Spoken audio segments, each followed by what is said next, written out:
Muy buenas noches, doctor Guerrero. Muchas gracias. Gracias a la Asociación Mexicana de Contadores Públicos, Colegio Profesional en Puebla, por permitirnos tener este acercamiento, sobre todo por todas las situaciones que en este momento se están originando en nuestro país. Y bueno, estuvimos muy atentos a la plática y empezar con esta pregunta. Es inevitable, tratándose del gremio contable, en esa bola de cristal que tiene doctor Guerrero Rosas, ¿hay una nueva reforma fiscal? Mire, yo estoy preocupado por el entorno internacional. Entonces a mí me da la impresión de que por tantas circunstancias difíciles no le van a cuadrar las cuentas al gobierno federal. Entonces creo que se puede abrir un faltante en el presupuesto que en determinado momento los obligue a ellos a tomar esta difícil decisión. Tanto el presidente Peña como el secretario de Hacienda y otros funcionarios no están dispuestos a subir los impuestos. Ellos saben que la repercusión económica es muy negativa y las repercusiones políticas también, porque esto podría provocar un voto en contra, un voto con el hígado por resentimiento. Pero creo que una cosa es la intención oficial y otra la realidad, ¿no? Entonces yo veo que se están conjugando cosas que en determinado momento los pueden poner contra la pared y obligarlos a una reforma fiscal por el lado del IVA en alimentos y medicinas. Y me refiero a que si baja la tasa de crecimiento en Estados Unidos más adelante por efecto de esta turbulencia, baja en México, menos recaudación de impuestos. Si suben las tasas de interés, como ya de hecho lo están empezando a hacer, hoy Banco de México subió su tasa, vienen alzas en banca comercial. Entonces, subiendo las tasas de interés, suben los pagos de deuda a nivel federal, estatal y municipal. Se abre otro faltante. Y con un escenario donde se espera que baje la tasa de crecimiento mundial, donde grandes consumidores de petróleo, como puede ser China, la Unión Europea, entre otros más, consumen menos petróleo, el barril se puede mantener en niveles relativamente bajos y entonces las necesidades de Pemex siguen siendo grandes, ¿no? Entonces, con todos estos factores, espero que no, pero creo que en algún momento se van a ver obligados a presentar esa iniciativa. De acuerdo. En un ambiente como el que vivimos, por ejemplo, ya hemos tenido la experiencia de que pues tasas excesivas prácticamente legitiman la evasión fiscal, diría por ahí alguien en los años 90, lo escuché que lo dijo algún analista. En este momento nosotros tenemos una tasa de las personas físicas del 35%. Si esa persona física es empresaria, tiene que repartir utilidades a los trabajadores y es un 10%. Las personas morales tienen un 30%. En este escenario, yo sé que el gobierno federal, de acuerdo a la perspectiva que nos comenta, no incrementaría los impuestos, pero ¿qué podría pasar si redujeran las tasas de impuestos? Bueno, creo que una reducción en la tasa de impuestos, los contribuyentes lo vemos como algo muy deseable porque dejaría más dinero en manos de la iniciativa privada y esto implicaría un aumento del consumo, del ahorro y de la inversión, por lo tanto más crecimiento económico y por lo tanto también más generación de empleos. Pero también si nos colocamos desde el punto de vista de la autoridad, pues también tenemos que reconocer que las bajas de impuestos tienen que ser financiadas de alguna manera, ¿no? Entonces aquí lo ideal es que avancen las reformas económicas estructurales. Por ejemplo, a mí me da mucha pena que la reforma educativa esté tan frenada porque es algo que puede contribuir al crecimiento económico. Entonces, en la medida en que avancen las reformas y logremos de manera sana crecer un 5% en promedio anual, podrá aumentar la recaudación de impuestos. Entonces, en ese momento, yo creo que sería más factible bajar los impuestos y de una manera natural para estimular el crecimiento económico. Si no hay ese crecimiento, si no hay ese aumento natural en la recaudación, podríamos, por decir algo, en algún estado podrían decir, para lucirse algún político, desaparezco el impuesto a la tenencia y todo el mundo le aplaude. Y a ver, ¿y cómo va a cubrir ese hueco? ¿Qué va a hacer? A lo mejor nos da una patada por otro lado, por abajo de la mesa y sube otra contribución o algunas otras cosas. Es en Puebla con fotomultas. Sí, también en la Ciudad de México es impresionante el fenómeno, ¿no? Entonces, es lograrlo de una manera sana y la manera sana es mayor crecimiento económico y para mayor crecimiento que avancen las reformas estructurales, incluyendo la reforma educativa. Correcto, escuché de la respuesta el consumo. Entonces es inevitable irnos a los impuestos indirectos, al IVA, al IEPS, a ese tipo de impuestos que se graban en ese mecanismo. Tenemos ahorita aquí en el país una situación fiscal de que, bueno, muchos contribuyentes para un impuesto están tributando conforme a lo devengado.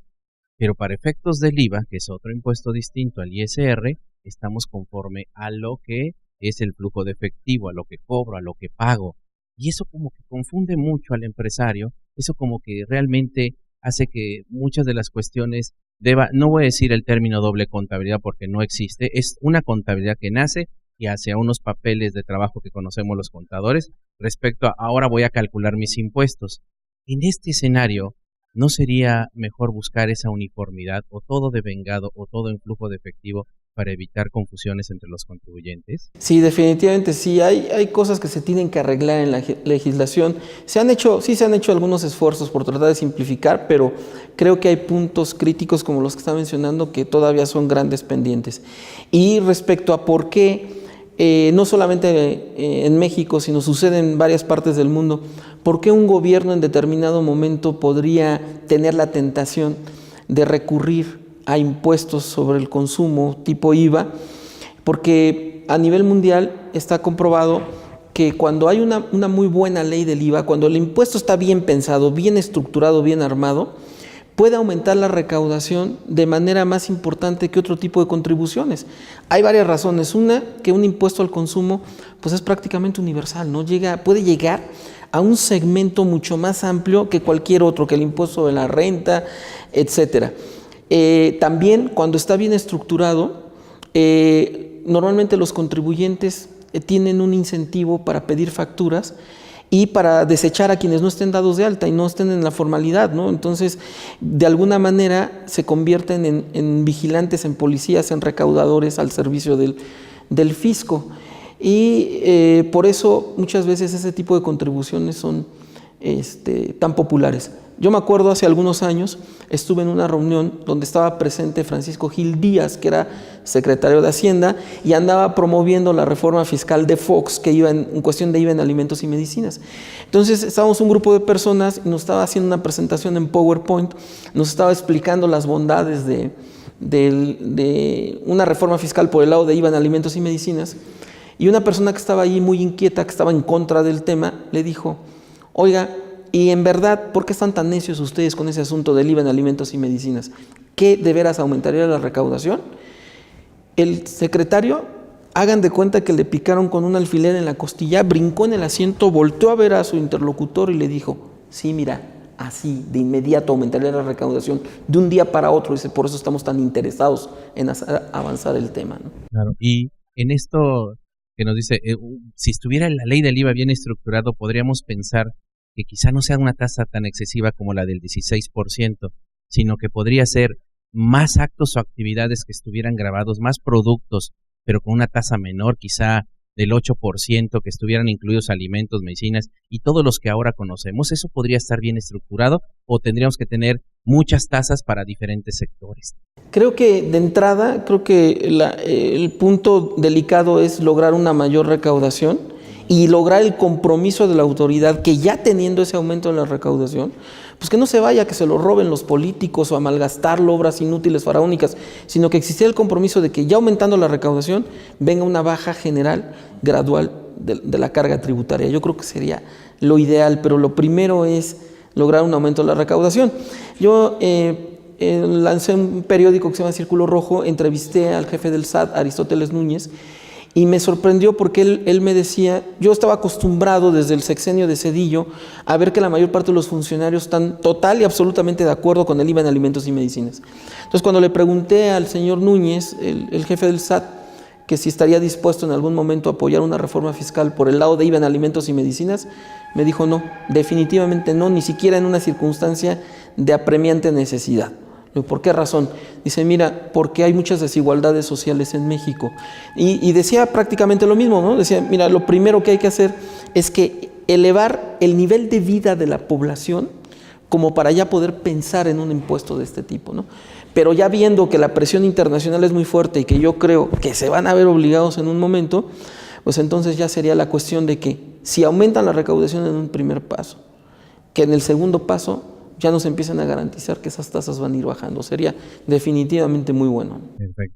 Una última pregunta, doctor, agradeciéndole por parte de Estrategia Intelectual y Radio por Internet para Contadores Abogados, de la cual la Asociación Mexicana de Contadores Públicos, Colegio en Puebla, tiene un espacio en donde nos retroalimenta con todas sus experiencias.